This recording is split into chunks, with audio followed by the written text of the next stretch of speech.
कहते हैं जब पूरे परिवार का बोझ एक ही व्यक्ति के कंधे पर हो और वक्त खराब चल रहा हो तो बहुत से लोग समाज में ऐसे मिलेंगे जो आपके मजबूरियों का फ़ायदा उठाना चाहेंगे। ऐसे ही एक लड़की जिसके ऊपर जिसके कंधे पर परिवार का बोझ होता है, एक छोटा भाई 7 साल का, एक माँ, पिता की मौत हो जाती है। उसके बाद उस लड़की के कंधे पर अब जिम्मेदारियों का भारी बोझ आ जाता है और वह मजबूर हो जाती है। चाह कर भी कुछ भी करती लेकिन उसे सफलता नहीं मिलती। अब वह परेशान होने लगती है। इसी दौरान साथियों एक व्यक्ति उसके पास आता है और कहता है कि घबराओ मत, मैं तुम्हें इस जिम्मेदारी से बाहर निकालूंगा, तुम्हें इस दुख के घड़ी से, इस बुरे वक्त से बाहर निकालूंगा। लेकिन फिर वह इंसान उसका फ़ायदा उठाता है और कुछ ऐसा होता है कि एक कत्ल हो जाता है। और कत्ल इतना भयानक होता है कि जब मीडिया के माध्यम से लोगों तक यह बात पहुंचती है, खबर पहुंचती है, हकीकत जब लोग सुनते हैं तो लोग हैरान रह जाते हैं। लोगों का कहना था कि वाकई में बहुत अच्छा हुआ जो भी हुआ, लेकिन सबसे हैरानी की बात यह है कि एक इंसान का कत्ल हो जाता है और लोग यह कह रहे हो कि काफ़ी अच्छा हुआ है। आखिर ऐसा क्या हुआ? तो नमस्कार साथियों, मैं विशु राय। आइए जानते हैं उस कहानी के बारे में, उस लड़की और उस व्यक्ति के बारे में जिसके बारे में लोग कह रहे थे। उसके कत्ल होने पर कहते हैं कि काफ़ी अच्छा हुआ, तरह तरह के लोग कमेंट कर रहे थे। लेकिन आखिर हुआ क्या था, कहानी क्या थी? आइए कहानी के माध्यम से मैं आपको बताने की पूरी कोशिश करता हूँ। दरअसल साथियों, पश्चिम बंगाल का एक क्षेत्र न्यू फरक्का का एक परिवार जो बेहद खुशियों भरा था। परिवार के जो मुखिया रहते हैं उमेश, उनकी एक पत्नी और एक छोटा सा 6 साल का बेटा और एक जवान घर में बिटिया थी जिसका नाम उर्वशी रहता है। उर्वशी अपना पढ़ाई लिखाई कर रही थी। इधर पिता मेहनत मजदूरी कर अपना परिवार चला रहा था। लेकिन एक गलत काम जो उसका पिता करता था, उसका पिता उमेश अक्सर काम करने के बाद शराब पीता था। बिटिया जब मना करती थी कि पापा शराब मत पिया करो, यह शराब क्यों पीती हो, यह अपने आप को ही नुकसान देती है। सबसे अच्छी बात उमेश में ये थी कि वह परिवार में भगदड़ नहीं करता था, मार झगड़ा नहीं करता था। बेटी से कहता, बेटी आदत खराब हो चुकी है, क्या करूं, नशा है कि छूटता ही नहीं। अपने बच्चों से बेहद प्यार करता था उमेश। इधर छोटा सा बच्चा गोलू और बिटिया उर्वशी, बिटिया धीरे धीरे बड़ी हो रही थी, अब उसकी शादी की उम्र हो रही थी। तभी पिता की तबीयत बेहद ख़राब हो जाती है। साथियों, अब तबीयत इतनी ख़राब हो जाती है कि जो बिटिया रहती है उर्वशी, वह अपने पिता को लेकर अस्पताल जाती है। अस्पताल जाती है तो डॉक्टर चेकअप करते हैं और चेकअप कर बताते हैं कि इसका डायलिसिस करना होगा, इसकी किडनी खराब हो चुकी है। अब इधर साथियों उर्वशी समझ नहीं पाती है कि अब वह करे तो क्या करे। वो अपने घर वालों से बातचीत करती है, अपने मामा से बातचीत करती है। तो उसके मामा कहते हैं ठीक है डायलिसिस कराओ और कह दो पीना बंद कर दें, वरना बहुत जल्द मर जाएंगे। लड़की यह बात सुनकर उर्वशी रोने लगती है। वह सोचती है कि अगर पिताजी को कुछ हो गया तो फिर मेरे परिवार का क्या होगा, मेरे छोटे भाई का क्या होगा, उसकी पढ़ाई लिखाई कैसे होगी। सिर्फ एक पिता ही है जो घर का खर्च चलाता है। अब वह परेशान होने लगती है।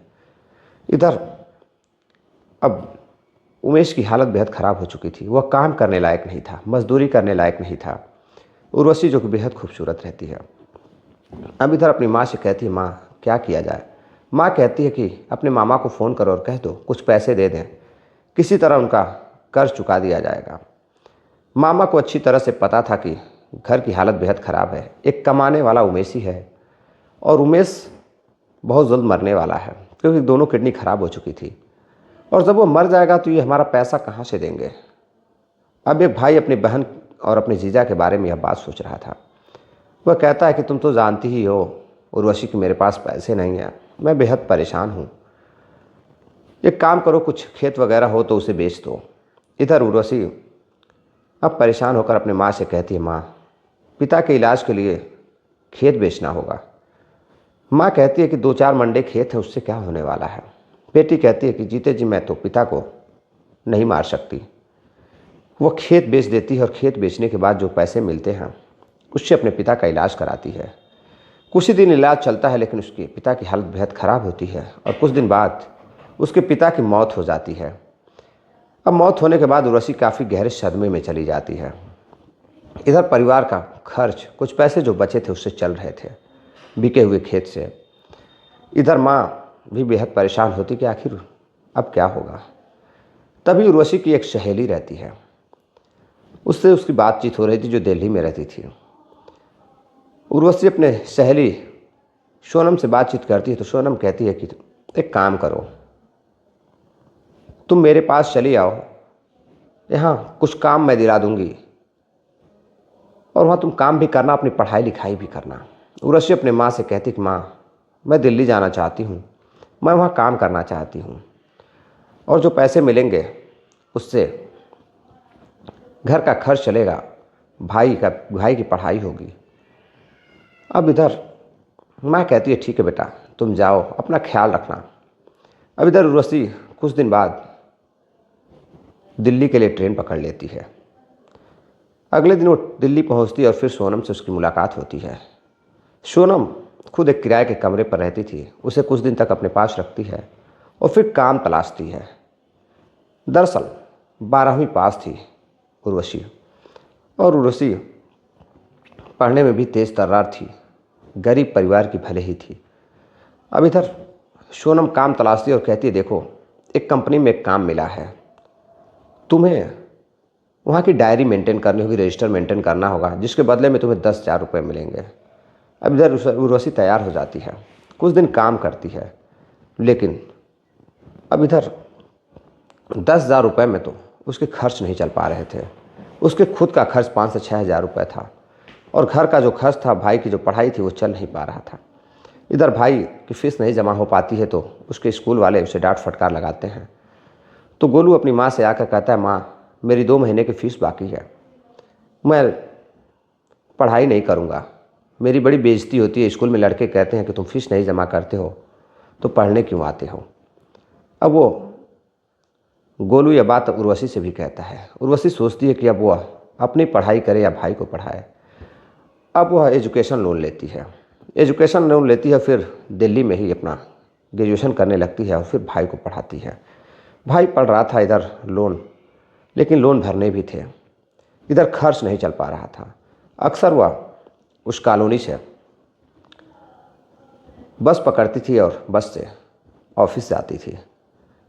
इस चीज़ को एक कॉलोनी का ही व्यक्ति, 55 साल का एक व्यक्ति नीरज, इस बात को ध्यान दे रहा था कि यह लड़की काफ़ी परेशान लगती है और नई नवेली आई है और चाल चलन से ऐसा लग रहा है कि यह ग्रामीण क्षेत्र से आई है, किसी गांव से आई है।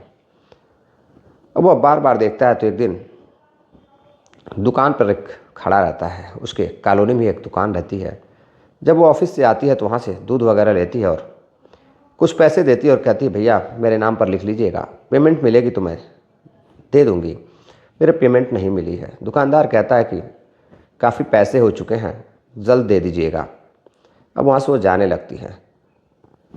अब नीरज को लगता है कि लड़की लाचार लग रही है, गरीब परिवार की लग रही है, काफ़ी परेशान है। नीरज उसे अक्सर काफ़ी बारीकी से देखता। एक दिन उसे बातचीत करने लगता और कहता है बेटा बताओ क्या समस्या है, तुम बहुत परेशान लगती हो। वो बताती है कि अब मैं आपको क्या बताऊं, आप जानकर क्या करेंगे, क्या आप मुझे मेरी तकलीफ़ों से बाहर निकालेंगे। नीरज कहता है कि हाँ, हो सकता है कि मैं तुम्हें बाहर निकाल दूं, क्योंकि मैं पहले बैंक में काम करता था, अब मैंने नौकरी छोड़ दी है और मेरा एक बेटा जो विदेश में रहता है, मेरा 3 मंजिला फ्लैट भी है जो किराए पे चलता है, मेरे पास पैसों की कमी नहीं है, आखिर क्या दिक्कत है तुम्हें। लड़की कहती है मैं क्या बताऊँ आपको, माँ की तबीयत खराब रहती है, छोटा भाई है, उसे पढ़ाना है, मेरा खुद का खर्च नहीं चल पा रहा है और 10,000 12,000 रुपये में मैं ना तो पढ़ाई कर पाती हूँ और ना ही घर के खर्च चला पा रही हूँ और मेरी पढ़ाई भी अभी कंप्लीट होने में समय है, उधर एजुकेशन लोन ले रखा है, आखिर मैं यह सब कैसे चुकता करूँगी। तभी वो कहता है कि एक काम करो, मैं तुम्हारी नौकरी बैंक में लगवा सकता हूँ। लड़की बहुत खुश होती है। उर्वशी कहती है कि अंकल आप मेरी बैंक में जॉब लगवा देंगे, मुझे क्या करना होगा। तो वो कहता है कि तुम कितनी पढ़ी लिखी हो। तो वो कहती है कि मैं अभी ग्रेजुएशन कर रही हूँ। तो कहता है ठीक है, 12वीं पास हो ना, तो वो अपना सारा सर्टिफिकेट लेकर कल यहीं मिलना।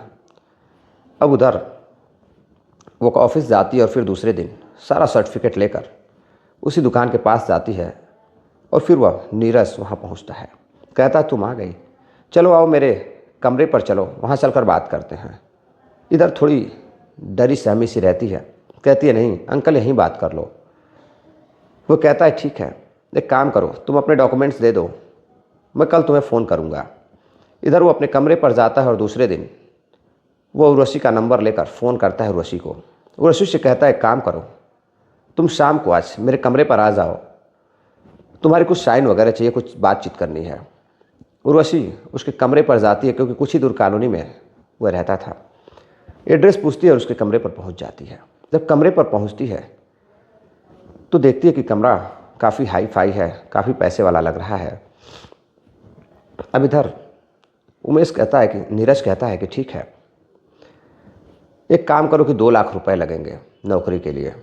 लड़की रोने लगती है, कहती है मैंने कहा था कि आप मेरा कुछ नहीं कर पाएंगे, आप मेरी मुसीबतों से मुझे नहीं निकाल पाएंगे। आपको अच्छी तरह से पता है कि मेरे पास 1 रुपए नहीं है, मैं पैसे कहाँ से दूंगी। नीरज कहता है कि ठीक है, पैसे नहीं दे सकती हो तो बदले में तुम्हें कुछ देना होगा। लड़की कहती है ऐसी क्या चीज़ है जो मैं आपको दे सकती हूँ, मेरे पास तो कुछ भी नहीं है। नीरज कहता है बदले में तुम्हें मेरे साथ एक रात गुजारनी होगी, उसके बदले में मैं सारा पैसा पेमेंट कर दूंगा। इधर लड़की रोने लगती है और कहती है कि मुझे यही उम्मीद थी आपसे, आप कितने गिरे हुए घटिया इंसान हैं। यह कहकर वह चली जाती है। जाकर रात भर रोती है। जब उसकी सहेली पूछती है कि क्या हुआ है तो वो कुछ बताती नहीं है। अगले दिन फिर वह ऑफिस जाती है। ऑफिस में उसका मन नहीं लग रहा था। वह सोचती है कि 2 लाख रुपए मिल गए होते तो आज मैं बैंक में जॉब करती। फिर से वो इंसान उसे फ़ोन करता है, कहता है सोच लो, तुम्हें कुछ पैसे भी मिल जाएंगे और सिर्फ 1 रात की बात है। लड़की सोचती है कि 1 रात मैं उसके साथ अगर गुजार लेती हूँ, कुछ पैसे मिल जाएंगे और नौकरी लग जाएगी तो मैं अपनी परिवार की स्थिति जो है सुधार सकती हूँ। उसके आसपास कोई भी ऐसा व्यक्ति नहीं था जिसे वो कोई यह बात बता सके। वो सोचती है अगर सहेली को बताऊंगी सोनम को तो वो क्या सोचेगी। वो सोचती है कि गांव में तो ये बात जाएगी नहीं, कोई किसी को पता नहीं चलेगा, एक काम करो 1 रात गुजार ही लेते हैं। अब वह नीरज को हाँ कर देती है। साथियों वो नीरज को जब हाँ कर देती है तो नीरज बहुत खुश होता है, कमरा सजाता है, उस कमरे पर बुलाता है और फिर उसे नौकरी दिलाने के नाम पर अब उसके साथ अत्याचार करने लगता है, अनैतिक कार्य करने लगता है, उसके साथ कमरे में रूम शेयर करने लगता है। उसके साथ वो सारी हदें पार कर देता है। एक 55 साल का व्यक्ति अब एक नौजवान लड़की के साथ, उर्वशी के साथ गलत काम करता है। उर्वशी कहती है बाप वाली हो गई, आपने जो कहा मैंने किया, एक काम करिए कि आप मेरी बैंक में नौकरी लगवा दीजिए। अब ऐसे करते करते साथियों तकरीबन 1 साल गुजर जाते हैं और वो अनेकों बार बुलाकर किसी न किसी बात को कहकर उसके साथ शारीरिक संबंध बनाता, अनैतिक कार्य करता और फिर कुछ दिन बाद नौकरी दिलाने का दिलासा देता। अब लड़की समझ जाती है कि कुछ करने वाला नहीं है। तभी वो कहती है ठीक है, आज तक तुमने मेरे साथ शोषण किया, अब मैं पुलिस को सारी बात बताऊंगी, क्योंकि तुम नौकरी के नाम पर मुझे ठग रहे हो। मेरे जिस्म के साथ भी खेला और नौकरी की बात आई तो तुम अब दिलासा दे रहे हो, 1 साल से पिछले तुम मुझे नौकरी दिला रहे हो। तभी वो कहता है कि देखो, किसी से कुछ कहने की कोशिश की तो मेरे पास तुम्हारी कुछ वीडियोस फोटोज़ हैं, मैं वायरल कर दूंगा तो सोचो तुम्हारा क्या होगा। और वो फ़ोटोज़ वीडियोज़ मोबाइल से लड़की को दिखाता है तो लड़की शन रह जाती है। वो रोने लगती है कि मैंने कैसी गलती कर दी, एक ऐसे व्यक्ति के साथ रातें गुजार ली हैं, अब लोगों को पता चलेगा तो क्या होगा, लोग क्या सोचेंगे, मेरी माँ क्या सोचेगी, भाई क्या सोचेगा। अब वो परेशान हो जाती है। अब सोचती है इससे बचने के लिए क्या किया जाए। कुछ दिन और गुजरता है, वो नीरज का फ़ोन रिसीव नहीं करती है।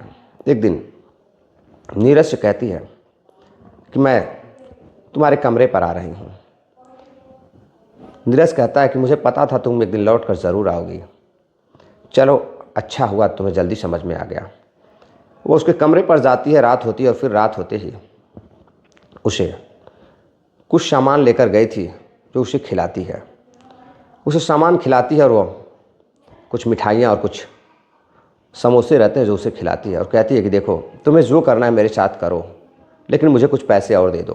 कहता है ठीक है, तुम्हें पैसे मिल जाएंगे, अलमारी में ढेर सारे पैसे पड़े हुए हैं, मेरे बैंक में भी पैसे हैं, मैं तुम्हें पैसे दे दूँगा। इधर जैसे ही अगले दिन सुबह होती है, कमरे में सन्नाटा रहता है। तभी दूध वाला सुबह 7 बजे जब दूध देने आता है तो देखता है गेट खुला हुआ है।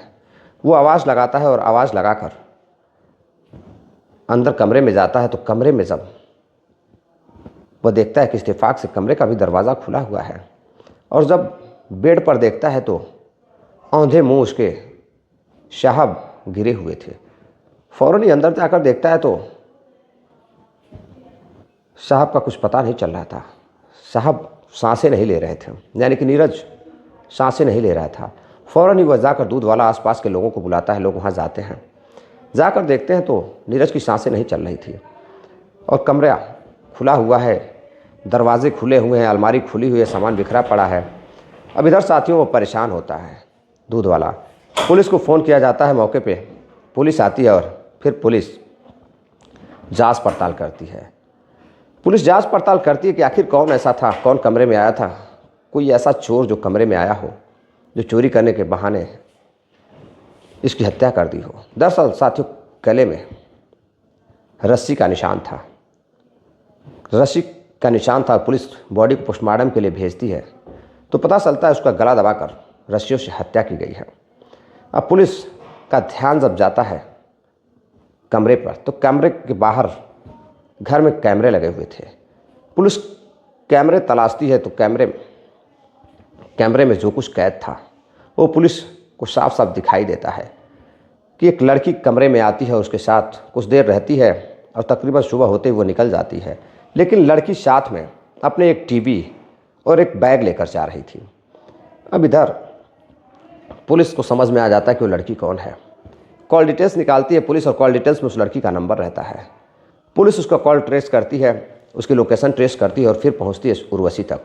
उर्वशी अपने ऑफिस गई हुई थी।